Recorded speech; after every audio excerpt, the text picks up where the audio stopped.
શું તમે પણ દર મહિને વીજળીનું બિલ, ઓટીટી સબસ્ક્રિપ્શન કે વીમાના પ્રીમિયમ ભરતી વખતે ઓટીપીની ઝંઝટથી કંટાળી ગયા છો? તો તમારા માટે છે ખુશખબર. આરબીઆઈએ પેમેન્ટના નિયમોમાં મોટો ફેરફાર કર્યો છે. હવે 15,000 રૂપિયા સુધીના ઓટો પેમેન્ટ માટે કોઈ ઓટીપી નહીં આપવો પડે. જી હા, તમે સાચું સાંભળ્યું. આરબીઆઈના નવા ડિજિટલ પેમેન્ટ ઈ મેન્ડેટ ફ્રેમવર્ક 2026 મુજબ રિકરિંગ પેમેન્ટ્સ હવે વધુ સરળ બનશે. નવા નિયમ પ્રમાણે હવેથી 15,000 રૂપિયા સુધીના ટ્રાન્ઝેક્શન માટે કોઈ ઓટીપીની જરૂર નથી. ઉપરાંત ઇન્સ્યોરન્સ, મ્યુચ્યુઅલ ફંડ અને ક્રેડિટ કાર્ડ બિલ હોય તો તેમાં પણ 1 લાખ રૂપિયા સુધી ઓટીપી વગર પેમેન્ટ કરી શકશો. પરંતુ યાદ રાખજો, પહેલું ટ્રાન્ઝેક્શન સેટ કરતી વખતે ઓટીપી આપવો ફરજિયાત છે.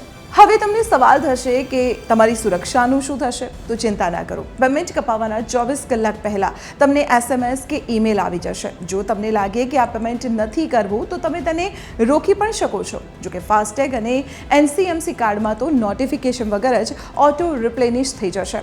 તો હવે ટેન્શન છોડો અને ઓટો પેમેન્ટ સેટ કરી દો. તો આવા જ તમારા કામના સમાચાર માટે જોતા રહો TV13 ગુજરાતી.